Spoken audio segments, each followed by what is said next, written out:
or some other country wants to get oil or gas, they'll go up through the strait. नाजरीन, America ने घुटने take दिए हैं। Iran ने कौम के साथ मिलकर नामुमकिन को मुमकिन कर दिखाया है। चीन ने अमेरिका को बता दिया कि अब वो वाहिद सुपर पावर नहीं रहा। अमेरिका ने भी एक तरह से चीनी बालादस्ती तस्लीम कर ली है। अमेरिकी सदर डोनाल्ड ट्रंप, जिनके लहजे में सिर्फ धमकियां और जंगी गूंज सुनाई देती थी, आज उसी ट्रंप ने ईरान के साथ महाजराई खत्म करने और इसराइल की जंगी दलदल से बाहर निकलने का तारीखी ऐलान करके नेतन्याहू को बेयारो मददगार छोड़ दिया है। लेकिन क्या ये वाकई सुपर पावर के घुटने टेकने की खामोश दास्तान है या फिर महज अमेरिका टाइम गेन कर रहा है? क्योंकि पहले भी अमेरिका 2 बार ये कर चुका है कि ईरान को मुज़ाकरात में उलझाकर हमला कर दिया।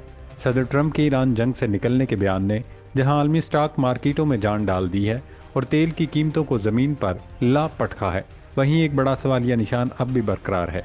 क्या ट्रंप के लफ्ज़ों पर एतबार किया जा सकता है? तारीख गवाह है कि ट्रंप के फैसले समंदर की लहरों की तरह हैं, जो किसी भी वक्त रुख बदल देते हैं। यही वो बेयकीनी थी जिसने तेहरान को मजबूर किया कि वो सिर्फ वादों पर नहीं बल्कि ठोस जमानत पर बात करे। और यहाँ एंट्री होती है रेड ड्रैगन यानी चीन की। इस पूरे मंजरनामे में पाकिस्तान का किरदार भी कलीदी रहा। वज़ीर ख़ारजा इसहाक डार का हालिया दौरा बीजिंग और वांग जी के साथ वो तवील मुलाकातें, जिनके बाद 5 नुकाती अमन एलामिया जारी किया गया, इस बात का सबूत है कि खित्ते की बिसात पलट चुकी है। चीन ने न सिर्फ ईरान के सबसे बड़े खरीदार के तौर पर अपना हक अदा किया, बल्कि अमेरिका को ये बावर करा दिया कि अब दुनिया के फैसले सिर्फ वाशिंगटन में नहीं होंगे। दोस्तों, जब से अमेरिका और इसराइल ने ईरान पर हमला किया है, हर तरफ सिर्फ ईरान का तज़किरा हो रहा है। ईरान ने मिसाइल मार दिया, हामनाई शहीद हो गए, नया सुप्रीम लीडर आ गया, आबनाए हरम्स खुल गई, आबनाए हरम्स कब खुलेगी, तेल की कीमत कितनी ऊपर जाएगी वगैरह। लेकिन असल जंग दरअसल अमेरिका, इसराइल और ईरान में नहीं बल्कि अमेरिका और चीन के दरमियान लड़ी जा रही है। 2 वाक़यात की बात करते हैं। पहला, वेनेज़ुएला में अमेरिका ने ऑपरेशन किया और मादुरो को गिरफ्तार कर लिया गया। दुनिया ने रद्द अमल दिया। कुछ ने तालियां बजाईं कि एक आमर गिर गया, कुछ ने उसे बैनुल-अक़वामी कवानीन के खिलाफ करार दिया। इसी तरह ईरान पर हमला हुआ, खामनेई साहब की शहादत हुई, मुज्तबा खामनेई को नया राहबर मुंतखब कर लिया गया। लेकिन इन दोनों हमलों में एक चीज़ कामन है, वो है तेल। जी हाँ, वेनेज़ुएला और ईरान दोनों के तेल का सबसे बड़ा खरीदार चीन है। और ये हम आपको पहले भी बता चुके कि ट्रंप चीन को तेल की बूंद बूंद को तरसाना चाहते हैं। ईरान रोज़ाना तकरीबन 1.5 मिलियन बैरल तेल चीन को फराहम कर रहा था और जंग के साथ ही ये सप्लाई भी रुक गई। चीन इस वक्त दुनिया की तकरीबन 28% पैदावार कर रहा है और तेज़ी से अमेरिका के करीब पहुंच रहा है। यहाँ तक कि माहिरीन पेशगोई कर रहे हैं कि 2030 तक चीन दुनिया की सबसे बड़ी मईशत बन सकता है। ये अमेरिका के लिए एक वजूदी चैलेंज है, क्योंकि किसी भी सुपर पावर के लिए सबसे ख़तरनाक लम्हा वो होता है जब उसका हरीफ उसे पीछे छोड़ने के करीब हो। या तो उसे उसी वक्त रोका जाए या फिर शायद कभी नहीं। यही वजह है कि अमेरिका चाहता है चीन को किसी जंग में उलझा दिया जाए। लेकिन चीन ने कमाल महारत से ईरान के पीछे रहकर अपनी लड़ाई लड़ी। न सिर्फ लड़ी बल्कि अमेरिका को चारों शाने चित भी कर दिया। लेकिन मामला सिर्फ तवानाई तक महदूद नहीं। चीन एक और बड़ा मंसूबा भी आगे बढ़ा रहा था, जदीद शाहराह रेशम, एक वसी तिजारती नेटवर्क जो बीजिंग से यूरोप तक फैला हुआ है, जिसमें रेलवे, बंदरगाहें, पाइपलाइंस और खरबों डॉलर की सरमायाकारी शामिल है।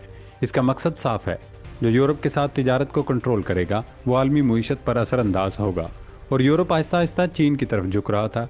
जर्मनी का बड़ा तिजारती पार्टनर चीन बन चुका था। फ्रांस नए मुआहदे कर रहा था और इटली बाज़ाब्ता तौर पर इस मंसूबे में शामिल हो चुका था। ये अमेरिका के लिए दूसरा बड़ा चैलेंज था। न सिर्फ चीन की बढ़ती हुई मुआशी ताकत बल्कि यूरोप का मुमकिन तौर पर उसके दायरे में जाना। इसी दौरान ईरान पर हमला हुआ। ईरान इस पूरे तिजारती नेटवर्क का एक अहम हिस्सा था। इसकी अदम इस्तेहकाम ने चीन के यूरोप तक ज़मीनी रसाई को मुतासिर कर दिया। यूँ एक ही इकदाम में 2 बड़े असरात पैदा हुए। चीन की तवानाई सप्लाई मुतासिर हुई और उसके तिजारती रास्ते कमज़ोर हुए। एक तरफ इंजन को ईंधन से महरूम किया जा रहा है, दूसरी तरफ उसके रास्ते बंद किए जा रहे हैं। अमेरिका की कोशिश है कि अब चीन को ताइवान के महाज पर उलझा दिया जाए। ताइवान की मिसाल को यूँ समझा जा सकता है कि वो चीन के लिए कश्मीर या बलूचिस्तान बना हुआ है। अब अमेरिका अगला महाज ताइवान में खोलेगा।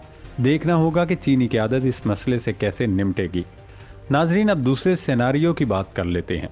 अगर अमेरिका और ईरान की जंग ख़त्म ना हुई, ईरान ने खलीजी और अरब मुल्कों पर हमले न रोके और अरब भी इस जंग में शामिल हो गए, तो फिर पाकिस्तान के लिए इंतहाई मुश्किल और चैलेंजिंग सूरत हाल होगी।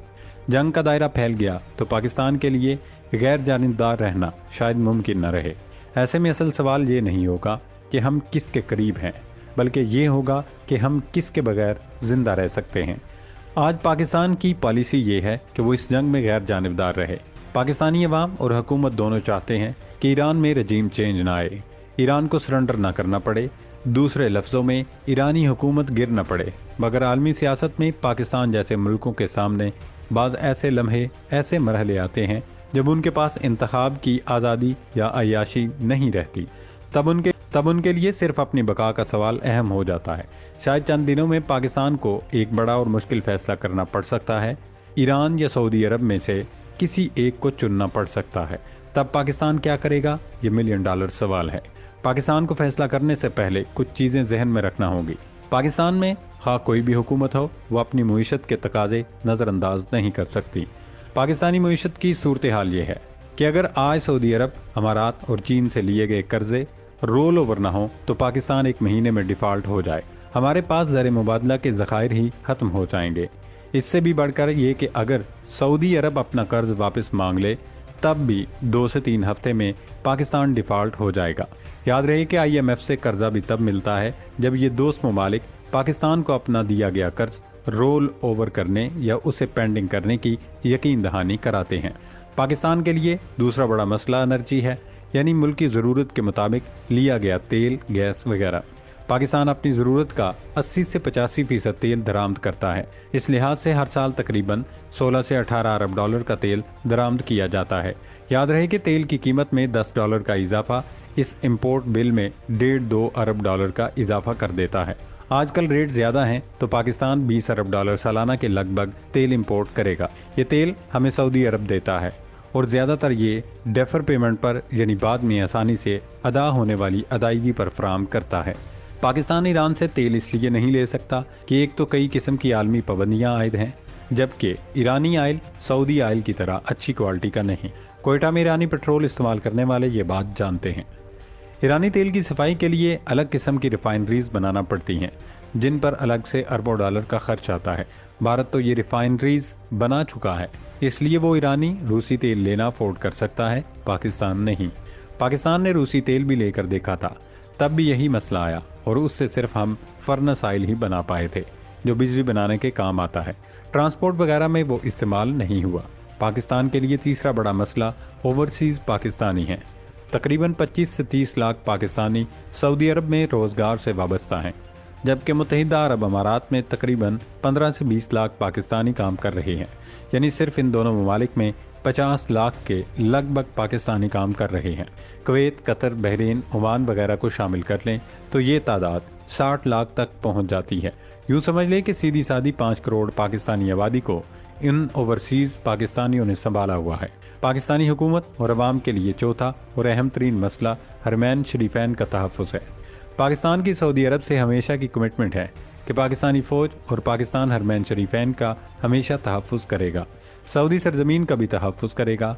हम में से हर एक के लिए हरमैन का तहफ़्फ़ुज़ अपनी ज़िंदगी और जान से भी ज़्यादा बढ़कर है। पाकिस्तान का सऊदी अरब से दिफाई मुआहदा भी है, मगर हरम का तहफ़्फ़ुज़ हर किस्म के मुआहदे से बालातर और अफजल है। जब मुआहदा नहीं था तब भी खाना काबा की हिफाजत के लिए पाकिस्तानी फ़ौजी फौरी पहुँच गए थे। ये हकीकत है कि कोई भी पाकिस्तानी हुकूमत इन तमाम वजूहात की बिना पर सऊदी अरब की हिमायत से मुँह नहीं मोड़ सकती। यहाँ पर कोई भी हुक्मरान हो, उसका फ़ैसला सऊदी अरब के हक़ में जाता। पाकिस्तान की शदीद ख्वाहिश है कि हमें ये मुश्किल चॉइस ना करना पड़े और हम जंग में गैर जानिबदार रहें, मगर ये ईरान पर मुनहसर है। ईरान को ये जंग हर हाल में खलीजी ममालिक तक नहीं फैलानी चाहिए। ये ईरान की तबाकुन गलती होगी। ईरान मुसलसल अरब ममालिक पर हमले करता आ रहा है और उसका कमज़ोर जवाब दे रहा है। ईरान का कहना है कि मशरक़ वुस्ता में अमरीकी अड्डे उसके खिलाफ इस्तेमाल हो रहे हैं। ये दुरुस्त कि इन ममालिक में अमरीका के अड्डे मौजूद हैं, मगर इसकी ज़िम्मेदारी खुद ईरान पर आयद होती है। ईरान हमेशा इन अरब ममालिक के खिलाफ एक थ्रेट और ख़तरा रहा है। ईरान ने हमेशा अरब ममालिक में अपनी प्रॉक्सीज इस्तेमाल की। इसी खतरे के बायस खलीजी अरब ममालिक को अमरीका की तरफ जाना पड़ा। ईरान के बरक्स पाकिस्तान ने अपने न्यूक्लियर हथियारों, अपने मिसाइलों को कभी मुस्लिम दुनिया के लिए ख़तरा नहीं बनाया। इसी वजह से पाकिस्तान ईरान से बदरजहाज ज़्यादा क़ुव्वत रखने के बावजूद कभी सऊदी अरब, अरब अमारात, कुवैत, कतर, ओमान, बहरीन, उर्दन वगैरह के लिए परेशानी का बायस नहीं बना। खुद ईरान के लिए कभी पाकिस्तान खतरा नहीं रहा। अगर ईरान भी ऐसा करता और अपने मिसाइल प्रोग्राम को खित्ते के हक में इस्तेमाल करता तो शायद आज मंजर ही और होता। पाकिस्तान के लिए ये घड़ी किसी कड़े इम्तिहान से कम नहीं। एक तरफ हमारा बरादर इस्लामी मुल्क ईरान है जिससे हमारी जोग्राफियाई और तहजीबी जड़ें जुड़ी हैं, तो दूसरी तरफ वो मुआशी हकीकतें हैं जिनके बगैर हमारा सांस लेना महाल है। सऊदी अरब और खलीजी ममालिक के साथ हमारी वाबस्तगी सिर्फ डॉलरों या तेल की नहीं बल्कि हरमैन शरीफैन के तहफ़्फ़ुज़ और लाखों पाकिस्तानियों के रोज़गार की है। ईरान को ये समझना होगा कि जंग का दायरा फैलाना खुद उसके लिए और पूरे खित्ते के लिए खुदकुश साबित हो सकता है।